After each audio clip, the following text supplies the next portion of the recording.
Hey guys, this is चंदन सरे। आज बहुत बहुत स्वागत है आपका। आज का जो क्लासेस है पेज नंबर 11 और 12 चलेगा, मतलब एक खड़ा पन्ना। ओके, तो बहुत बहुत स्वागत है आपका, बहुत बहुत स्वागत है। तो आइए हम लोग आज देखेंगे दोस्तों वैदिक काल। ठीक है, वैदिक काल देखेंगे। वैदिक काल, वैदिक काल क्या कहता है, उसके बारे में पूर्ण जानकारी हमें लेना है। ठीक है, चलिए। रक्त बहाकर श्रृंगार करूं खामोश यहाँ तलवार नहीं, हम राणा के वंशज हैं हार हमें स्वीकार नहीं। जिंदगी खेलती भी उसी के साथ है जो खिलाड़ी बेहतरीन होता है। ठीक है, दर्द सबके एक से हैं मगर हौसले सबके अलग अलग हैं। कोई हताश होकर विखर जाता है तो कोई संघर्ष करके निखर जाता है। ओके, तो आइए, वैदिक काल आज का टॉपिक है। वैदिक काल की जानकारी वेदों से प्राप्त होती है। ब्राह्मण साहित्य में वेद सबसे पुराना है। वेद का शाब्दिक अर्थ है जानना। वैदिक संस्कृति के संस्थापक आर्य थे। वैदिक संस्कृति के संस्थापक आर्य थे। आर्य शब्द संस्कृति भाषा से लिया गया है। आर्य शब्द संस्कृति भाषा से लिया गया है, जो भाषाई समूह का पर्याय होने के साथ साथ श्रेष्ठ अभिजाति व स्वतंत्र स्थिति को दर्शाता है। वैदिक संस्कृति ग्रामीण संस्कृति थी। वैदिक संस्कृति ग्रामीण संस्कृति थी। आर्यों को लिपि की जानकारी न होने के कारण वेद श्रवण परंपरा द्वारा पीढ़ी दर पीढ़ी पहुँचाए जाते थे। इसलिए वेदों को श्रुति भी कहा जाता है। वेदों को श्रुति भी कहा जाता है। संपूर्ण वैदिक साहित्य को दो भागों में बांटा जाता है, श्रुति साहित्य तथा स्मृति साहित्य। श्रुति साहित्य में वेदों के अतिरिक्त ब्राह्मण, आरण्यक एवं उपनिषद आते हैं। ये लंबे समय तक श्रवण परंपरा के माध्यम से चलते रहे तथा बाद में इनका संकलन किया गया। वेदों का संकलन कृष्ण द्वैपायन व्यास ने किया था, इसलिए वे वेद व्यास कहलाए। स्मृति साहित्य मनुष्यों द्वारा रचित है। इसमें वेदांग सूत्र एवं ग्रंथ शामिल है। वेदांग सूत्र एवं ग्रंथ शामिल है। अगला है दोस्तों वेद। टॉपिक का नाम है वेद। वेद में हम लोग क्या पढ़ने जा रहे हैं, तो पढ़ने जा रहे हैं ऋग्वेद। ठीक है, इनकी संख्या 4 है। वेद की संख्या कितनी है? 4 है। कौन कौन है? ऋग्वेद, सामवेद, यजुर्वेद एवं अर्थववेद। ऋग्वेद, सामवेद, यजुर्वेद एवं अर्थववेद। ऋग्वेद में हम लोग जानेंगे कि क्या क्या इसमें होता है, क्या क्या करना होता है। ठीक है, ऋग्वेद में कुल 10 मंडल, 11 वाल्खिल्य सहित 11 वाल्खिल्य सहित एवं 1028 सूक्ति है। 10 मंडल एवं 1028 सूक्ति है। इसमें 10,580 मंत्र हैं, 10,580 मंत्र हैं, जिसमें 118 दोहराए गए हैं। ठीक है, 10,580 मंत्र हैं जिसमें 118 दोहराए गए हैं। अतः कुल 10,462 मंत्र है। ठीक है, 118 तो दोहराए गए हैं तो उसमें से घटा दीजिएगा, वही हो जाएगा। ठीक है, ऋग्वेद के मंत्रों का उच्चारण होत्री या होता द्वारा किया जाता है, होत्री या होता द्वारा किया जाता है। दूसरे से सातवें मंडल को प्राचीन मंडल या वंश मंडल कहा जाता है। दूसरे से सातवें मंडल को प्राचीन मंडल या वंश मंडल कहा जाता है। कृषि संबंधित जानकारी चौथे मंडल से प्राप्त होती है। कृषि संबंधी जानकारी चौथे मंडल से प्राप्त होती है। गायत्री मंत्र का उल्लेख तीसरे मंडल में है, जिसकी रचना विश्वामित्र ने की थी। गायत्री मंत्र का जो रचना है विश्वामित्र ने की थी। ओके, अगला है सातवां मंडल वरुण को समर्पित है एवं नौवें मंडल के 144 सूक्तों में सोम का वर्णन है। विदुषी महिलाएं लोपामुद्रा सिक्ता अपाला घोषा आदि ने कुछ ऋचाओं की रचना की। ऋग्वेद में इन महिलाओं को ब्रह्मवादिनी कहा गया है। 10वें मंडल जो सबसे बाद का है, 10वें मंडल के पुरुष सूक्त में चारों वर्ण पुरोहित राजन्य वैश्य एवं शूद्र का वर्णन है। वर्ण पुरोहित राजन्य वैश्य एवं शूद्र का वर्णन है। ऐतरेय एवं कौशितकी ऋग्वेद के ब्राह्मण ग्रंथ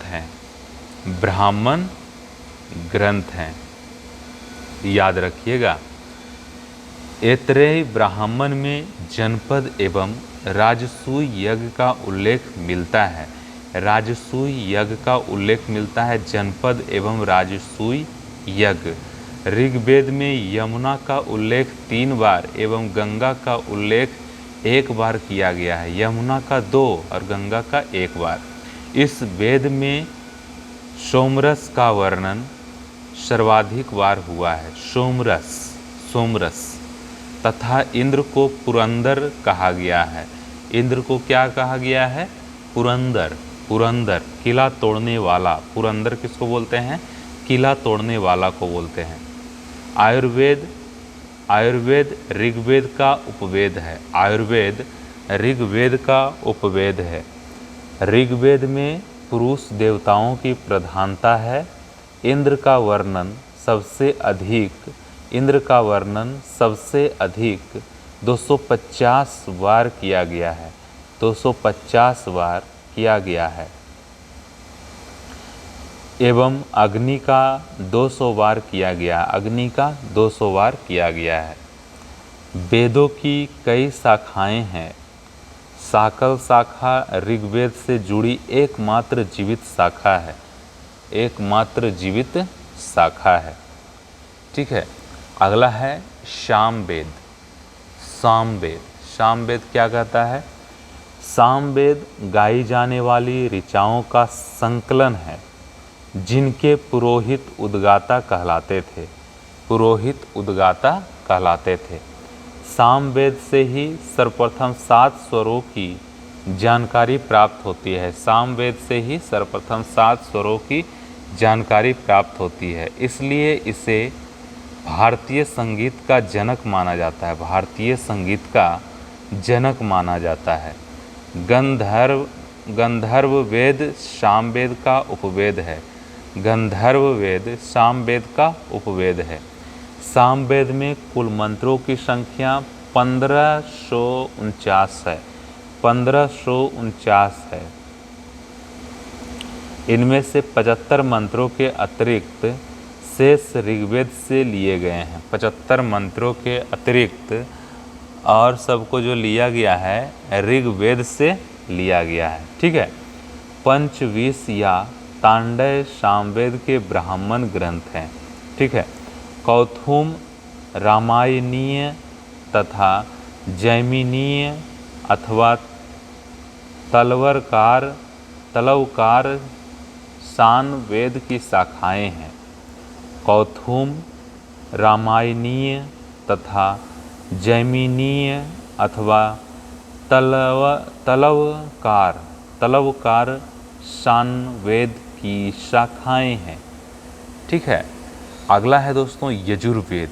यजुर्वेद के बारे में जानते हैं, क्या कहता है यजुर्वेद। यजुर्वेद में अनुष्ठानों, कर्मकांडों तथा यज्ञ संबंधी मंत्रों का संकलन है।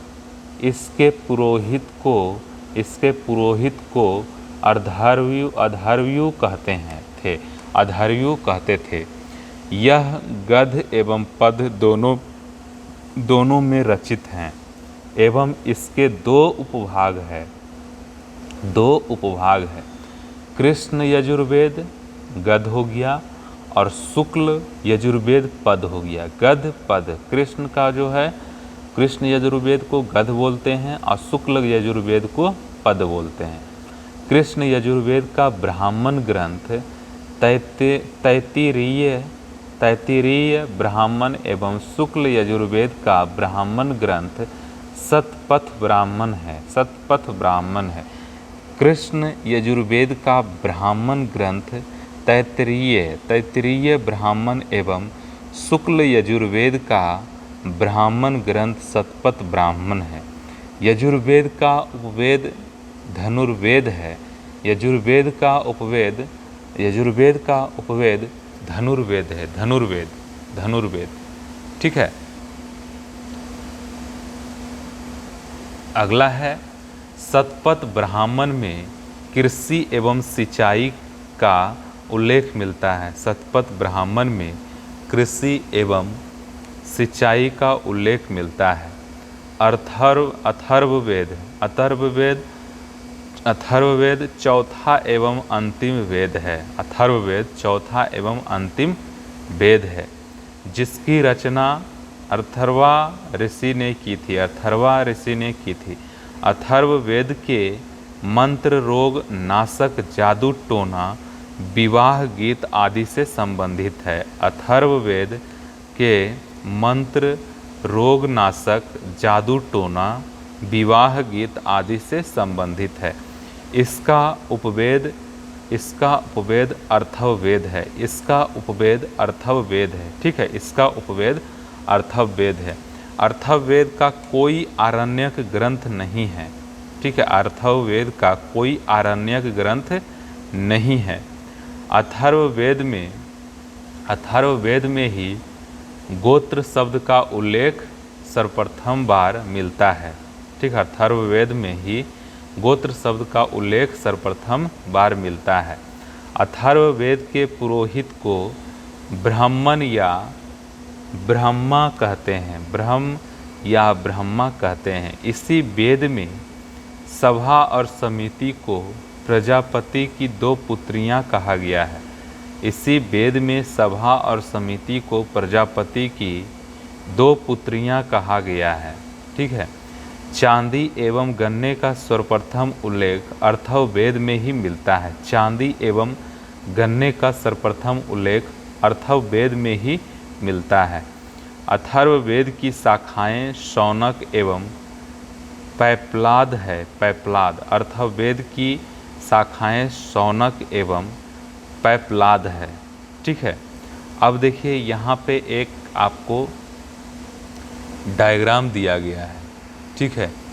डायग्राम दिया गया है, क्या कह रहा है। ऋग्वेद, सामवेद, यजुर्वेद, अथर्ववेद, वेद, पुरोहित, उपवेद, ब्राह्मण, उपनिषद। ठीक है। वेद हो गया ऋग्वेद, पुरोहित हैं होत्री, उपवेद है आयुर्वेद, आयुर्वेद का उपवेद है ऐतरेय कौशितकी, ब्राह्मण है, और उपनिषद हैं ऐतरेय कौशितकी। सामवेद है, सामवेद का पुरोहित हैं उद्गाता, उपवेद है गंधर्व वेद, जैमिनीय तांडय ब्राह्मण है, और छांदोग्योपनिषद जैमिनीय उपनिषद सामवेद के हैं। यजुर्वेद के हैं अथर्वय पुरोहित, धनुर्वेद उपवेद, शतपथ तैत्तिरीय ब्राह्मण हो गए, और कठोपनिषद बृहदारण्यक ईशोपनिषद। अर्थवेद हैं ब्राह्मण पुरोहित हो गए, और उपवेद हो गया अर्थवेद, और ब्राह्मण हो गए गोपथ, और उपनिषद हो गए मुंडकोपनिषद, प्रश्नोपनिषद, मांडुक्योपनिषद। ठीक है। अगला है आरण्यक ऋषियों द्वारा जंगलों में की जाने वाली रचनाओं को आरण्यक कहते हैं। ऋषियों द्वारा जंगलों में की जाने वाली रचनाओं को आरण्यक कहते हैं। ये दार्शनिक रहस्यों से परिपूर्ण है। आरण्यकों की संख्या 7 है तथा ये ज्ञान मार्ग एवं कर्म मार्ग के बीच सेतु का कार्य करते हैं। इनके नाम ब्राह्मण ग्रंथों से जुड़े हैं, जैसे कि ऐतरेय, बृहदारण्यक, कौशितकी, शतपथ। अर्थवेद का अपना कोई आरण्यक ग्रंथ नहीं है।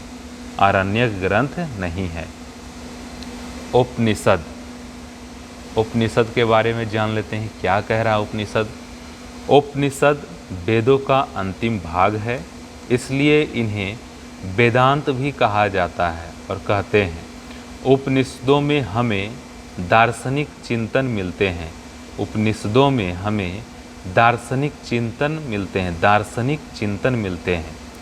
उपनिषदों की कुल संख्या 108 है, जिनमें से 11 महत्वपूर्ण है। 108 है और 11 महत्वपूर्ण है दोस्तों।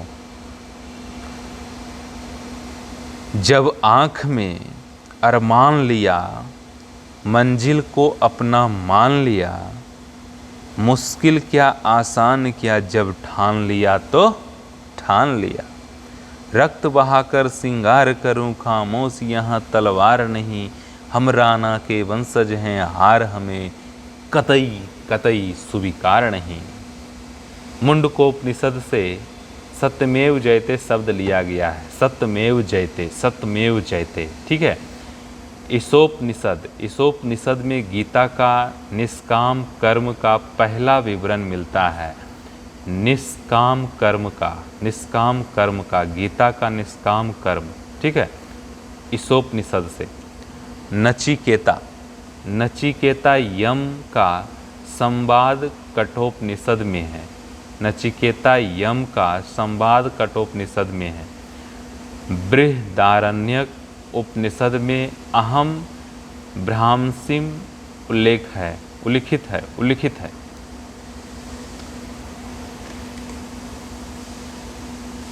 बृहदारण्यक उपनिषद में ही पूर्णजन्म का सिद्धांत एवं याज्ञवल्क्य गार्गी संवाद का वर्णन है। ठीक है। श्वेताश्वतर उपनिषद में सर्वप्रथम भक्ति शब्द का उल्लेख मिलता है। ठीक है। अगला है वेदांग वैदिक मूल ग्रंथ का अर्थ समझने के लिए